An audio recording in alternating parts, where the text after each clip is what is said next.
جاوبتك، انطيتك كل التفاصيل. ما تنطي تفاصيل، قول لي اليوم على الارض اللي موجود ثوره. يعني انت تريد تقول انه الدوله الاسلاميه غير الدوله الاسلاميه جزء من هذه الثوره.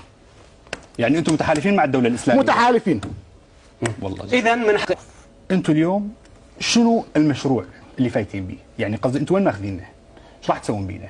انتم جبتوا لنا داعش، انت تقول انت متحالف مع داعش، وهسه داعش مسيطر على الارض. داعش هسه طبعا اول ما جت قالت عفى الله عما سلف وخوش اوادم ولطفاء، والعالم مستغربه من هذا التغيير الجذري في سياستها.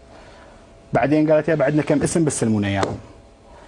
اول البارحه ماخذين 52 شرطي من الشرقاط باتجاه الموصل، ما حد يعرف ايش صار بيهم، جزء ذبحه وانقتلوا ما حد يعرف.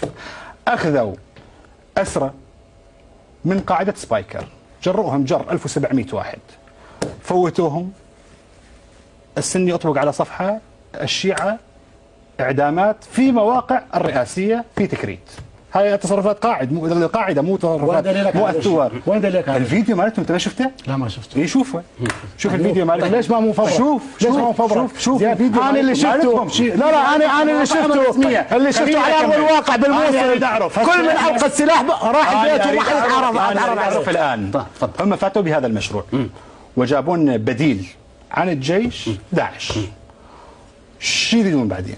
شنو الهدف؟